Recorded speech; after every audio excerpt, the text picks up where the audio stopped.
This is it. Okay. Much better.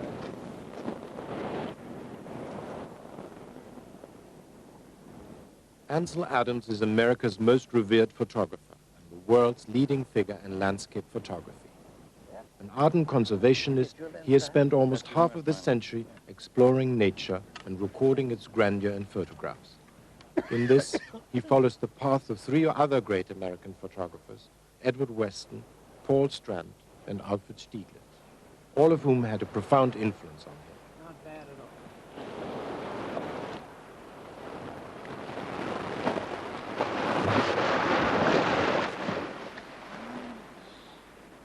See, if I did it right, we have it at 640. Right. And the shadows I put on 3. And, well, I'm going to drop the shadows again down to 2.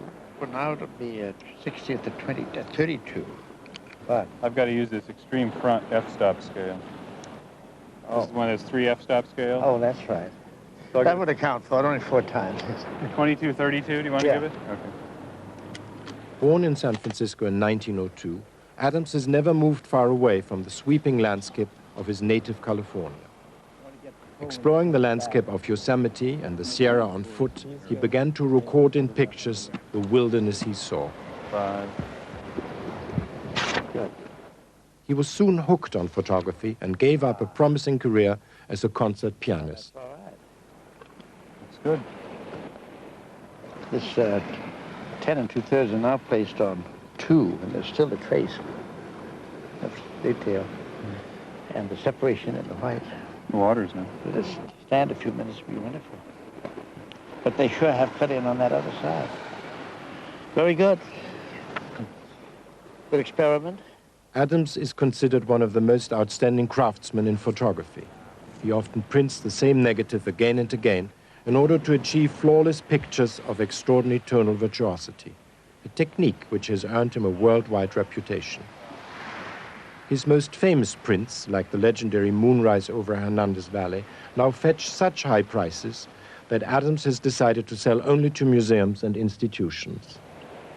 What made you decide to become a photographer? You started as a concert pianist.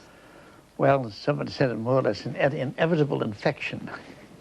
I was trained as a pianist and spent the summers in the Sierra, pardon me, and photographing all the time. And primarily making records, visual diary.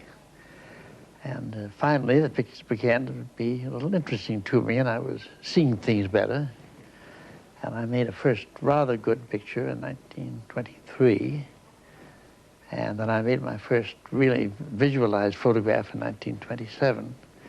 But I was still piano, but the music was beginning to erode it a bit.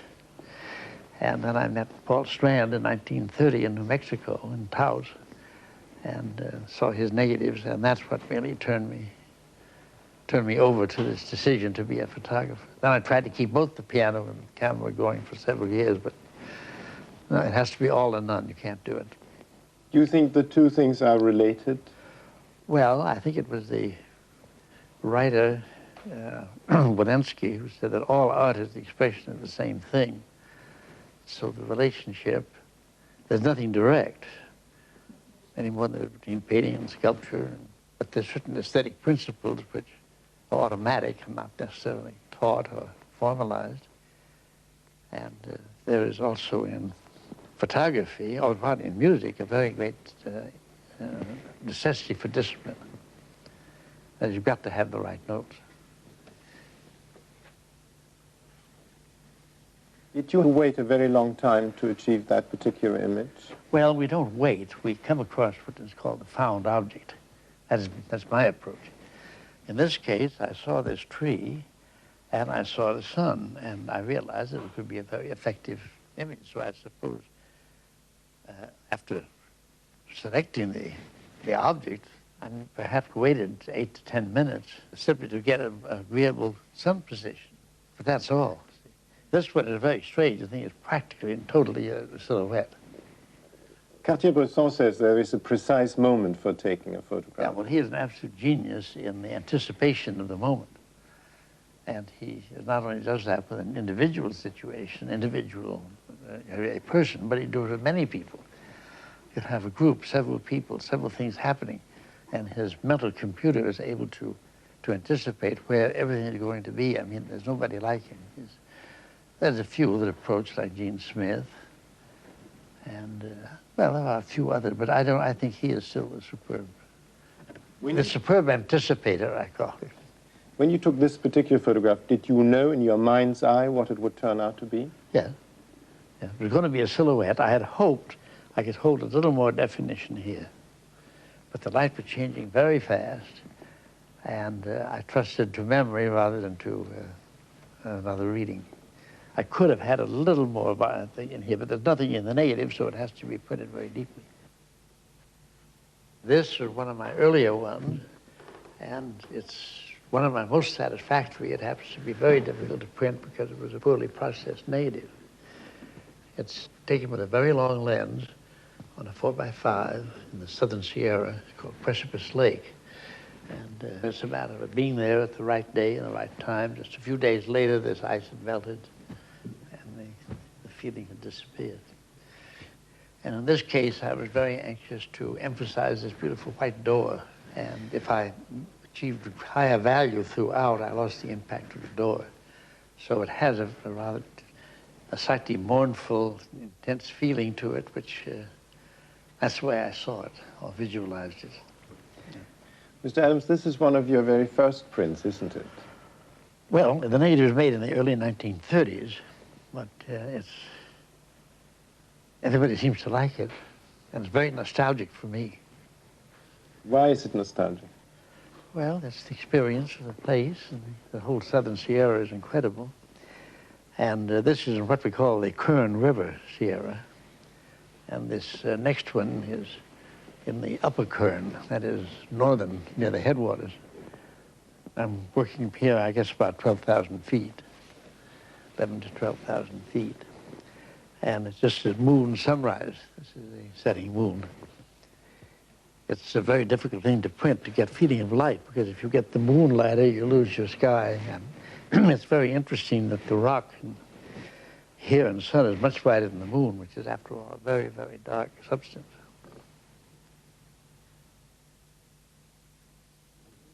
This is almost an abstract one, isn't it? Well, you bring up an interesting point there as to whether you can actually have abstraction in photography, because you do have the inevitably realistic image of the lens. I like to use the word extract, and the shapes of nature are then organized in the camera, in the mind first, and in the format, and develop towards a formal statement relationship. It can't be abstract, it can be highly selective. It cannot be abstract because I don't think you can photograph anything which isn't already inherent in nature. You cannot do what the non-objective painter can do, who can build up a series of impressions of abstract colors. I'll say abstract, I'm using that again in a different way. Impressions of color and shape, and integrate them. With the photographer's problem is to sort of establish a configuration out of chaos. And he has to think of his format and enclosures, relation of textures and values. But again, that comes, it's automatic. I can't sit there and contemplate, because by the time I finish the contemplation, the sand would be blown away, and I would be lost. Are you very aware that you try to preserve fleeting moments? Well, it depends what you call fleeting. Sometimes, in the geologic sense, a year is a very fleeting moment. And sometimes with the people, it's the 25th of a second. Of course, if I know something is very obvious, in just a few moments or a few minutes, it's going to be perfected. If there was a funny little cloud moving out of the sky, if it had no relation to the picture, did nothing for it, I would wait till it left. But on the other hand, if I keep waiting and waiting and waiting and waiting, the light changes, the mood changes, the excitement changes. So I'm supposed to see it rather swiftly. The extraordinary tonality of the shades of gray and black and a little bit of white, is that what happens in the camera, or is that what happens in the printing? No, you see, of course, again, none of my images are realistic in terms of values. I mean, the original was much softer than the photograph. And in order to get certain vitality, if I kept a lot of shadow in here, I would have a totally different picture. So I sometimes will let things go very deep. In other words, it's a manipulation of value, intentional manipulation. But it also gives the photograph an extraordinary clarity and crispness. It's like the piano. You have 88 keys. You can go from the lowest to the highest, or you usually work within a few octaves. Or there were some magnificent things within just an octave or two. So it's all a matter of the basic feeling. This, again, is a fleeting moment in nature, and a few hours later, there's a change. It's just a disappearing ice flow on Ellery Lake, that is east of Yosemite. And it is intentionally the background and the water itself painted very deep, simply because of the excitement of this sunlit illuminated ice. Now, don't ask me why I did it, I just couldn't help doing it. I like things usually in fairly soft, rich light, and it's a sunrise in late autumn in the Rocky Mountains. And there again, the subject was very soft and would be very gray and uninspiring in black and white, but again, beautiful in color. But here we have to expand, so we expand the contrast, because we know we have to have in the print to become exciting value something like this to this. I mean, this is still on the border. There was still substance. It's not a black hole. But if that is a weaker variation, from my point of view, then it would become rather insipid. Happened to like this photograph very much. It was made in Cape Cod many, many years ago. And it's an interesting matter of interpretation, because my first prints tried to capture the very soft gray light of the area. And I became dissatisfied with the qualities of the prints. So I simply improved the printing, I think, by increasing values and strength. But there are the two steps. I mean, one is the moment of taking the photograph, and the other one is when you actually print the photograph. Well, that's an important question. Actually, there's two ways. One is to take an average exposure, just shoot, you know. And I hate that word, but click. And then you process, and you expect some miracles to happen. The sad fact is they very seldom happen. The attitude of the creative photographer, like, for instance, Edward West and Stiglitz, people of that caliber, that they saw very clearly in their mind's eye, or in other words, they visualized the image before they made the photograph. Then the technique or the craft is simply applied as required. And while you do have certain, you might say, enhancements as you print, things details become revealed, you never can escape the original visualization. And you shouldn't. I mean, that's the negative, and you've got it. And I'm guilty of creating a cliche, which I use very often, is that in actuality, the negative is like the composer's score. All the information's there. And then the print is a performance. See, so you interpret this score at varying aesthetic emotional levels, but never far enough away to violate the essential concept.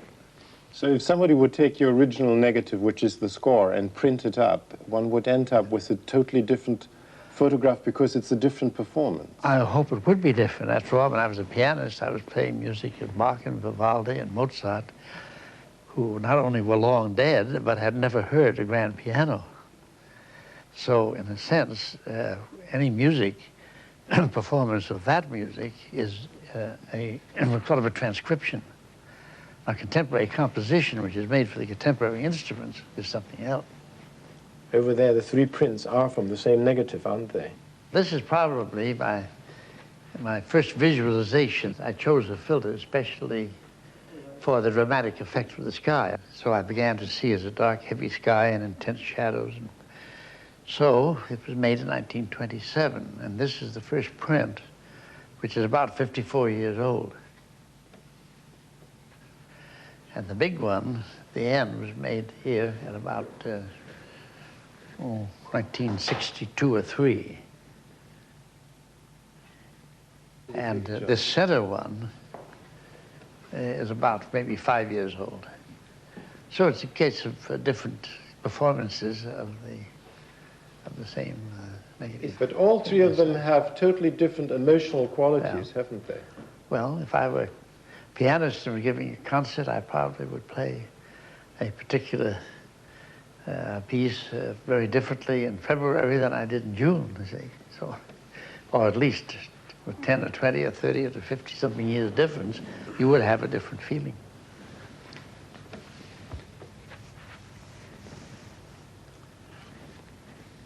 So you think a negative has infinite possibilities of different prints?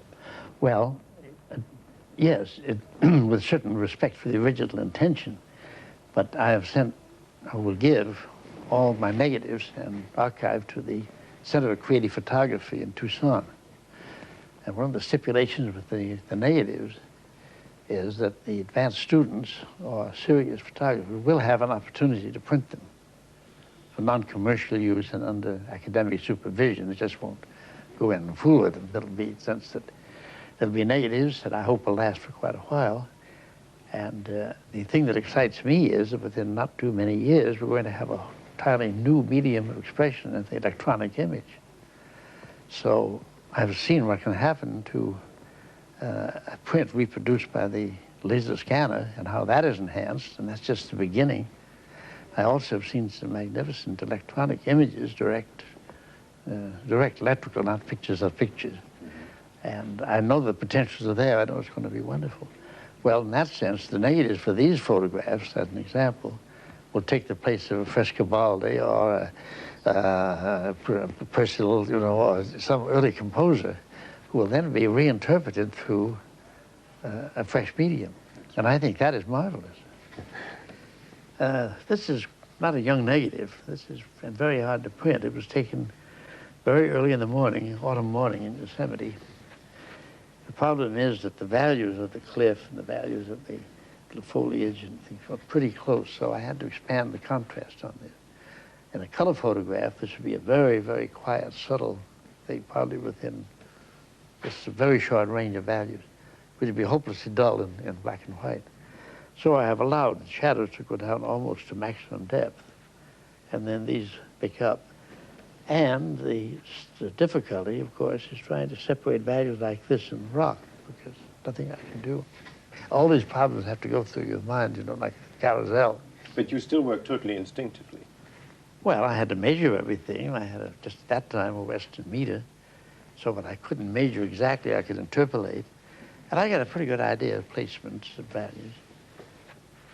Would you take many photographs for a picture like that? No, I usually take just one. I never bracket, with the following exceptions. This, I knew when I took this, it was a good image. It was going to be a good image, so I'd take two for protection. And accidents can happen, scratches and anything that had nothing to do with the actual photograph.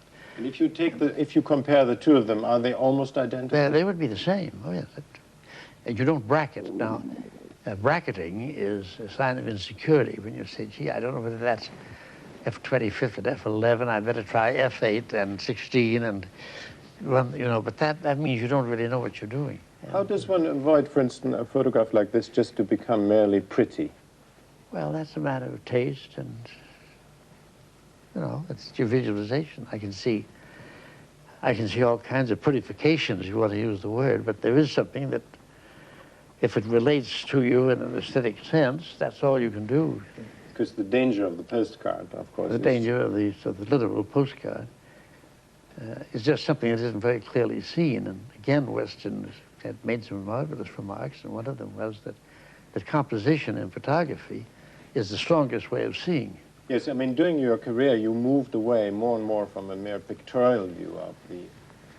The painter has a totally different approach. The painter's approach is purely synthetic, in the sense he pulls many things together. I don't mean synthetic in the wrong sense. And the photographer's approach is analytic. Yes, except the painter has the possibilities of an accumulation of time and intentions, while the photographer is the frozen moment. That's to be right, that's right. You're very concerned with mood, obviously. Well, that's part of the visualization, the aesthetic and emotional statement.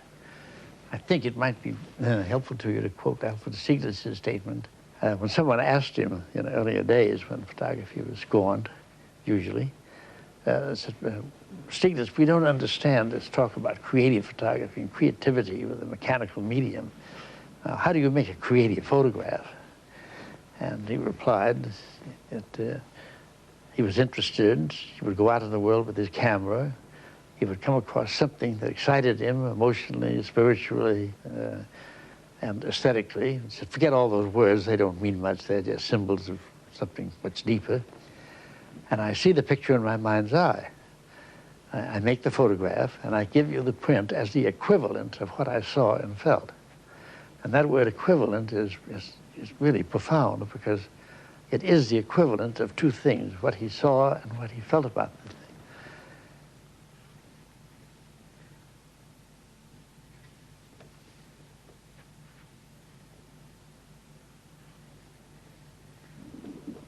Mr. Adams, your pictures are obviously the true expression how you feel about life, but you don't like to be very analytical about it.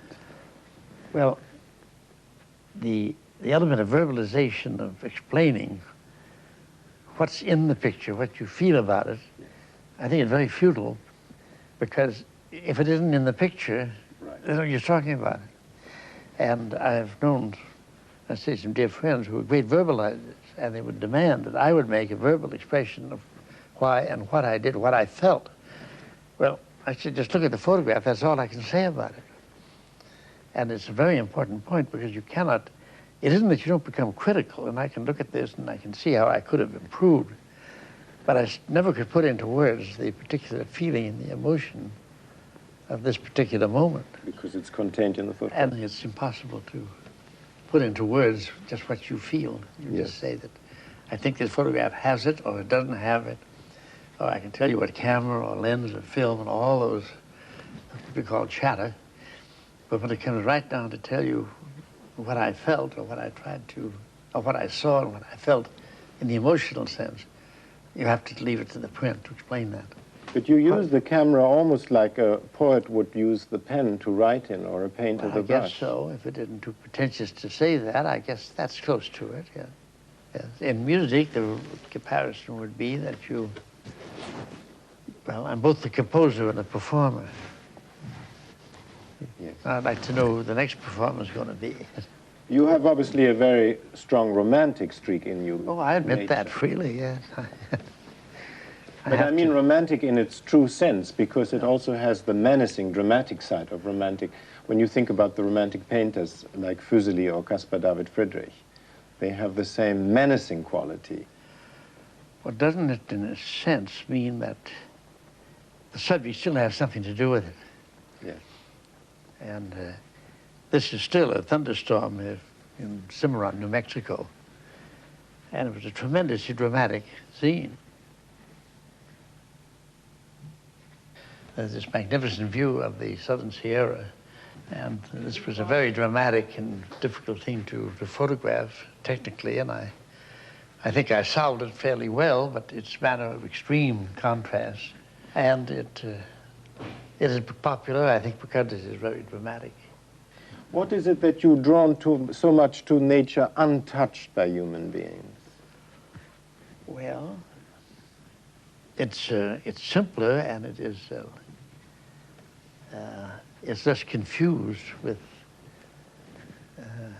different meanings. There's some people that always demand some humanity in nature. There's some, especially a pictorial group, as we call it, would demand that there be a monk standing by this church gate, you see. And you're not looking at it as a thing of beauty and pure form. Do you think it has also something to do that it lends a sort of timeless quality to the photograph? Yeah. It takes it out of any immediate, superficial human connotation. This is the Mission Santa Fe del Bac in southern Arizona. And it's probably America's most beautiful Spanish type in the structure. And a thing like this is very hard to photograph.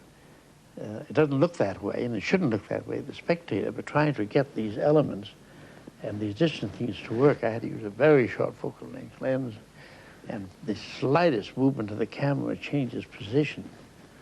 See, I could move the camera 2 inches to the left, and this would impinge here, and all kinds of Even now, after I've taken it, I can see where I could have improved it a little bit by moving. Do you think a photograph represents reality, or does it interpret reality? Oh, it should be an interpretation. It can also be a document. It can represent it. And there's no doubt that this is Mission Santa Fe del Bac, but it's only a fragment of it. And again, an interpretation of a statement of feeling about this particular fragment. I also think by just showing a fragment, you capture the essence of the church. Yes, very often much more. And then another point would be, this is only photograph 2, rose and driftwood. This was an ordinary rose, but I found that if I used a short lens, came in very closely, I had what is called a looming, a feeling of coming towards you, a space. And the lens, had it been twice as long, I think this was a 4-inch, if I'd used a lens that was 8 inches, this would have had a certain flatness. Rather desolate flatness. But you've taken the most natural object, and it almost looks artificial.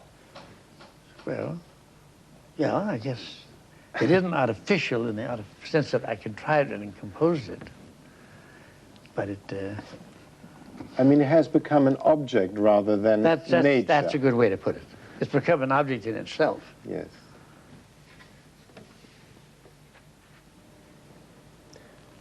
Mr. Adams, you're not normally known as a people's photographer, but you have done quite a few portraits. Well, I worked professionally. I did a great many people and things related to people and things with people and things for themselves. I did portraitures professionally, but I never liked it because, again, if it didn't stir me to do something on my own with people, it is very difficult to try to manufacture something you just don't understand. And it's failures on my part, not on their part, or not necessarily in their character. It's just that I couldn't control it, but I did it as good as I could, and sometimes they liked it and sometimes they didn't. I like this one because of the peculiar quality of light. And again, there was a certain nostalgia in my mind because of the person involved. A very dear old lady from Independence, California.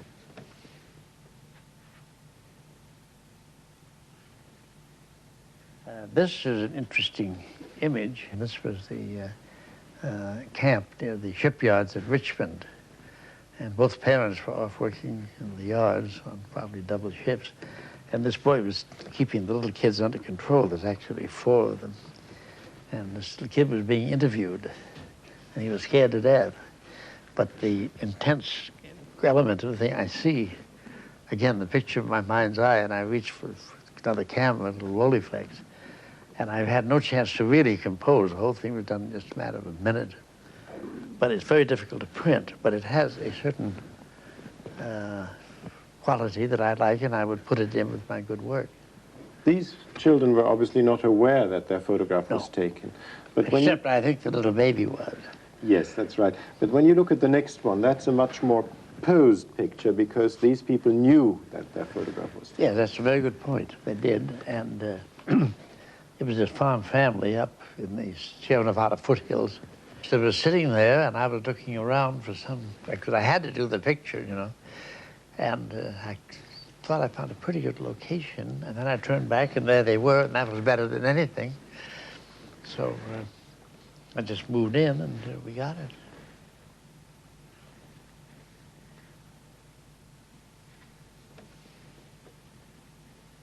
But this picture is coming up. It's a very recent one. Yeah, about November last year. I mean, her face is almost like a landscape. Well, she's an incredible person, and one of the very great artists. I said, I want to make a photograph. And she said, oh, why? Why did you find somebody that's worthy of photographing, or some such silly comment? So I said, well, I've got it very simple.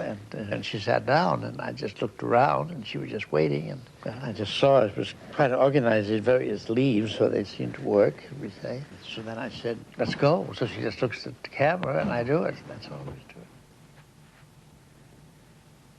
And then, of course, O'Keeffe's my husband, Alfred Stieglitz. This is a color photograph, interesting in the sense it's done on one of the early Kodachromes, very early 1940s.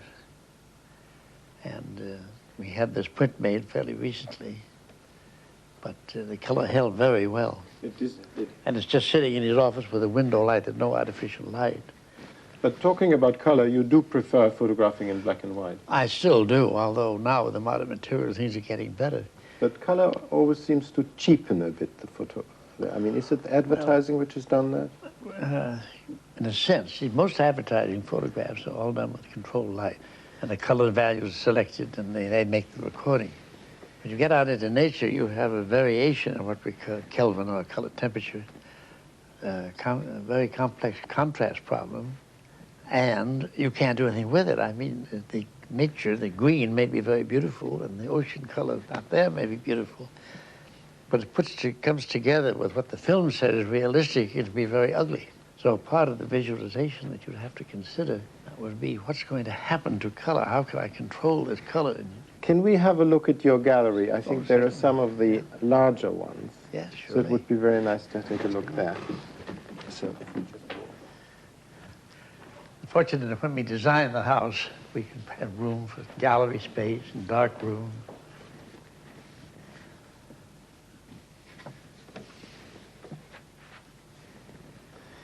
This must be your most famous picture, isn't it? Well, it's the best known, I guess, yeah. It's been rather popular. Does it bother you that this image has become so popular and now become a museum piece? No, I think it's good that people like it. I think sometimes the values attributed to it outside are excessive, but it's completely out of my control.